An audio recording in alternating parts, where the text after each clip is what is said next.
వ్యాపారంలో కిటుకు. శంకరయ్య బట్టలు కొనడానికి బజారుకి వెళ్ళాడు. తాను అలవాటుగా కొనే కొండయ్య కొట్టు మూసేసి ఉండటంతో పక్కనే ఉన్న సుబ్బయ్య దుకాణం వైపు నడిచాడు. శంకరయ్య తనకు కావలసిన బట్టలు తీసుకున్నాడు.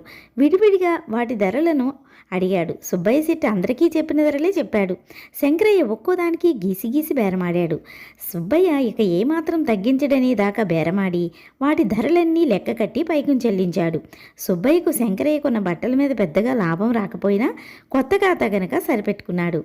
శంకరయ్యకు ఉన్న బట్టలను చూసి వాటి ధరలను తెలుసుకున్న భార్యా పిల్లలు, ఇరుగు పొరుగువారు బట్టలు చాలా నాణ్యమైనవి, ధరలు కూడా చాలా చౌక అన్నారు. శంకరయ్య పొంగిపోయాడు. కొన్నాళ్ళ తర్వాత శంకరయ్యకు మళ్ళీ బట్టలు తీయాల్సిన అవసరం వచ్చింది. తాను అలవాటుగా కొనే కొండయ్య అంగడి తెరిచి ఉన్నా అక్కడికి వెళ్లకుండా సుబ్బయ్య కొట్టుకే వెళ్ళాడు.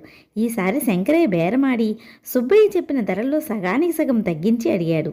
సుబ్బయ్య దాందేముంది శంకరయ్య, ఒకనాటిది కాదు కదా, తమరు మళ్ళీ మళ్ళీ మా అంగడికి వస్తూ ఉండాలి. వ్యాపారం అన్నాక మేం కూడా కాస్త పట్టు విడుపుగా ఉండాలి కదా అని శంకరయ్య ఇచ్చింది తీసుకున్నాడు. శంకరయ్య తాను సామాన్యుడనుక కానని బేరమాడడంలో గటికుడినని మురిసిపోయాడు. శంకరయ్య వెళ్ళాక కొట్టులోని పనికుర్రాడు శంకరయ్యకు అంత ఎక్కువ ధరలు చెప్పారు ఎందుకని అడిగాడు యజమానిని. ఇక్కడ శంకరయ్యకు తెలియని విషయము ఒకటుంది.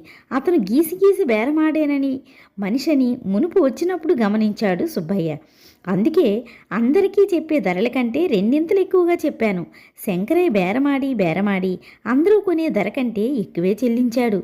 ఇలా చౌకగా కొంటున్నాడని శంకరయ్య తృప్తిపడుతూ ఉంటాడు. అతను అందరికంటే ఎక్కువ చెల్లిస్తుండడంతో మనం లాభం పొందుతూ ఉంటాము. ఇదే మరి వ్యాపారంలో కిటుకు అని మెల్లగా అసలు రహస్యం వెల్లడించాడు సుబ్బయ్య.